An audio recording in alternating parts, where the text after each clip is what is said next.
छठी और सातवां क्रूसवानी है जो हमारे लिए मिलता है लूका रचित सुसमाचार 23 अध्याय 44 से लेकर 46 पदों। और परमेश्वर का वचन कहता है, लगभग दोपहर से तीसरे पहर तक सारे देश में अंधियारा छाया रहा और सूर्य का उजाला जाता रहा और मंदिर का पर्दा बीच से फट गया। और यीशु ने बड़े शब्द से पुकार कर कहा, हे पिता, मैं अपनी आत्मा तेरे हाथों में सौंपता हूँ। और यह कहकर प्राण छोड़ दिए। यहाँ तक आमीन। मसीह यीशु में विश्वास करने हारे मेरे प्रिय भाइयों तथा बहनों, जैसा हम लोगों ने सुनने पाया कि सुबह लगभग 9 बजे प्रभु यीशु मसीह क्रूस पर चढ़ाए गए थे और उस समय बहुत ही गर्मी था और रात भर की यातनाओं से प्रभु यीशु मसीह शारीरिक रूप से बिल्कुल ही थक कर बेचैन थे। क्रूस ढोकर कलवरी की ओर उसे बढ़ा नहीं जा रहा था, लेकिन ऐसी दर्दनाक परिस्थितियों में भी प्रभु यीशु ने क्रूस पर से 7 वाणियों को कहा और पहला, दूसरा, तीसरा क्रूसवाणी में 3 महत्वपूर्ण बातें दूसरों के लिए कहा।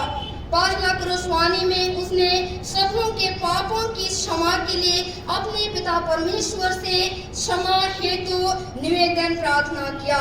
दूसरी क्रूसवाणी में पश्चाताप करने वाले डाकू को उसने उधार दिए। तीसरी क्रूसवाणी में यीशु अपनी माता की देखभाल हेतु जिम्मेदारी अपना प्रिय शिष्य यूहन्ना को सौंपता है तथा अपनी माता के लिए एक बेटा के रूप में अपने स्थान पर यूहन्ना को दे करके नए रिश्ते का वह सृजन भी किया। और चौथी क्रूसवाणी के समय वातावरण पूर्ण रूप से अंधकार हो गया था और इस अंधकार के बीच में यीशु अकेलापन को वह क्रूस पर अनुभव करते हैं। लेकिन इसके बाद उन्होंने 3 मुख्य बातें स्वयं के लिए कहा, जो 5वीं वाणी में भविष्यवाणी की बातें पूरी होने के लिए कहा, मैं प्यासा हूँ। और 6वीं क्रूसवाणी में पवित्र शास्त्र का लेख और परमेश्वर की एक योजना जो अपने प्रिय पुत्र यीशु मसीह को इस संसार पर भेजा था और जिसे कार्य करने की बातें थी वह पूरा किया गया, अतः वह कहा पूरा हुआ। और 7वीं क्रूसवाणी के समय भी दोपहर से लेकर तीसरे पहर तक सारे देश में अंधियारा छाया रहा। अंधेरा पापी मनुष्य जाति पर परमेश्वर के अभिशाप का चिन्ह था कि परमेश्वर ने लोगों के बीच से अपनी उपस्थिति वापस ले ली थी, क्योंकि संपूर्ण इतिहास में मनुष्य के सभी भयानक कार्यों में परमेश्वर के पुत्र यीशु को क्रूस पर चढ़ाना सबसे भयानक कार्य था, क्योंकि क्रूस पर सिर्फ श्रापित व्यक्ति को ही चढ़ाया जाता था, न कि धर्मी व्यक्ति को। और इस समय यीशु जो धर्मी व्यक्ति थे उसे क्रूस पर चढ़ाया गया था। और इस समय वहां पर यीशु के अगल बगल 2 डाकू भी थे और जीवित थे। क्रूस के पास रोमी सूबेदार, रोमी सैनिक, कुछ स्त्रियां और भीड़ भी थी, जिसने यीशु के अंतिम शब्दों को सुना, जो प्रभु यीशु ने सलीब पर से अंतिम वाणी बड़े ही ऊंचे सबसे चिल्लाकर कहा, हे पिता, मैं अपनी आत्मा तेरे हाथों में सौंपता हूँ। प्रियो, यह वाणी इस बात को स्पष्ट करती है कि प्रभु यीशु को अपनी देह के अलावा अपनी आत्मा की भी चिंता थी, क्योंकि मरने के बाद आत्मा शरीर को त्याग देती है। अतः यीशु ने अपनी आत्मा को सबसे सुरक्षित हाथों में वह सौंपना चाहते थे, इसलिए कि अब शरीर का काम तो समाप्त हुआ और प्रभु यीशु के शरीर को कब्र में रखा जाएगा और यहूदियों द्वारा शव का पहरा किया जाएगा। लेकिन यीशु मसीह के आत्मा का क्या होगा, क्योंकि यीशु के आत्मा के द्वारा भी कुछ कार्य करना अब बाकी था। अतः यीशु ने उद्धार का काम क्रूस पर पूरा करने के बाद अपने आत्मा को पिता परमेश्वर के संरक्षण में दे दिया और परमेश्वर के संरक्षण रहकर यीशु की आत्मा ने उन मरे हुओं को सुसमाचार सुनाया। आदम से लेकर प्रभु यीशु की मृत्यु तक जितने धर्मी और अधर्मी मनुष्य हुए थे और उनका शरीर तो मिट्टी में मिल चुका था, लेकिन सब कुछ समाप्त नहीं हुआ था। परमेश्वर ने उनकी आत्माओं के ठहरने और प्रभु यीशु के अनुसार की सुसमाचार की प्रतीक्षा करने के लिए अधोलोक में एक स्थान को बनाकर रखा था।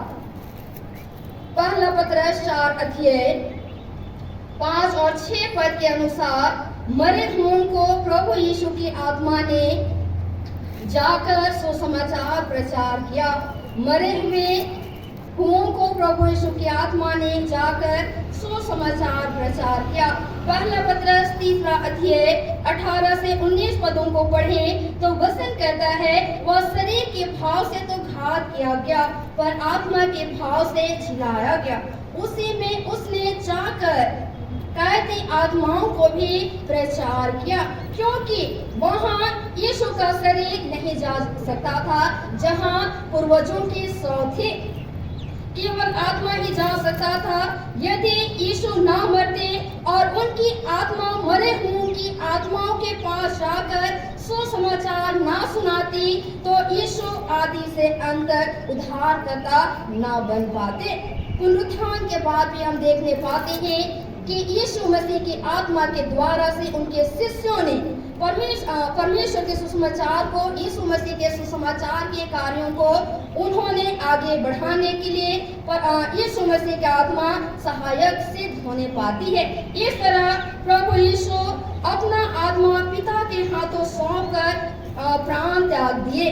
मत्ती 27 और 50 लेकर 53 पद बताता है, प्राण त्यागते ही मंदिर का पर्दा ऊपर से नीचे तक फटकर 2 भाग हो गया। ऊपर से नीचे तक फटकर 2 भाग हो गया। धरती डोल गई, चट्टानें तड़क गई और कई कब्रें खुल गई। सोए हुए बहुत लोगों के बहुत से शव जी उठे और जी उठने के बाद वह कब्रों से निकलकर पवित्र नगर में गए और बहुतों को दिखाई दिए। प्रिय भाई तथा बहनों, विशेष बात की यीशु के प्राण त्यागने से मंदिर का पर्दा ऊपर से नीचे तक 2 भाग 2 टुकड़े हो गए। इसका मतलब यह है कि महापुरोहितों को पवित्र स्थान में प्रवेश करके लोगों के पापों के लिए बलिदान चढ़ाने की अब आवश्यकता नहीं है। पहले व्यवस्था के अनुसार लोगों के लिए बलिदान चढ़ाने के लिए जो महायाजक लोग पवित्र स्थान में प्रवेश किया करते थे, फसह के पर्व के दिन यीशु मनुष्यों के पापों के लिए क्रूस पर अंतिम फसह बलिदान हुए और परमेश्वर के पास पहुंचने का एक मार्ग खोल दिए। अब किसी दूसरे बलिदान की कोई आवश्यकता नहीं है। मेरे प्रिय विश्वासियों, भाइयों तथा बहनों, जैसा यीशु मसीह ने अपने शरीर के साथ आत्मा की चिंता की और पिता के हाथों सौंपे, जिससे उनकी आत्मा कैदी आत्माओं को सुसमाचार सुनाया, उसी प्रकार आज हम भी अपनी देह के साथ जितना अपनी देह की चिंता करते उससे कहीं बढ़कर हम अपने आत्मा की भी चिंता करें, विश्वास योग्य रहें आत्मा के प्रति और परमेश्वर के हाथों अपनी अपनी आत्माओं को नित्य प्रतिदिन के जीवन में हम सौंपते रहें, ताकि 2 कोरिन्थ 5:1 के अनुसार जब शारीरिक देह सरीखा हमारा या देह गिराया जाएगा या जीवन नष्ट किया जाएगा तो हमारी आत्मा भी परमेश्वर के हाथों में सुरक्षित पाया जाए, जिससे यीशु द्वितीय आगमन में न्याय के लिए आएंगे तो पुनरुत्थान करके अनंत जीवन देने पाए। साथ ही यीशु फसह बलिदान के द्वारा विश्वासियों के लिए एक मार्ग खोल दिया है कि पिता के पास पहुंचे। इब्रानी की किताब और 10 अध्याय इब्रानी की किताब और 10 अध्याय और 20 से लेकर 22 पदों में कहता है, जो उसने पर्दे अर्थात अपने शरीर में से होकर हमारे लिए अभिषेक किया है और इसलिए कि हमारा आसा महायाजक है जो परमेश्वर के घर का अधिकारी है, तो आओ हम सच्चे मन और पूरे विश्वास के साथ और विवेक का दोष दूर करने के लिए हृदय का छिड़काव लेकर और देह को शुद्ध जल से धुलवाकर परमेश्वर के समीप जाएं। अतः हम शरीर प्राण आत्मा के साथ यीशु की संगति में इस संसार में के जीवन को बड़ी ही विश्वस्तता पूर्वक हम बिताएं कि प्रभु यीशु मसीह के द्वारा से हम न्याय की घड़ी में अनंत जीवन को प्राप्त करें, अपने आत्माओं को सुरक्षित हम प्राप्त करने वाले हो सके। परमेश्वर पिता इन वचनों के द्वारा हमें बहुत आशीष को देवे। आमीन।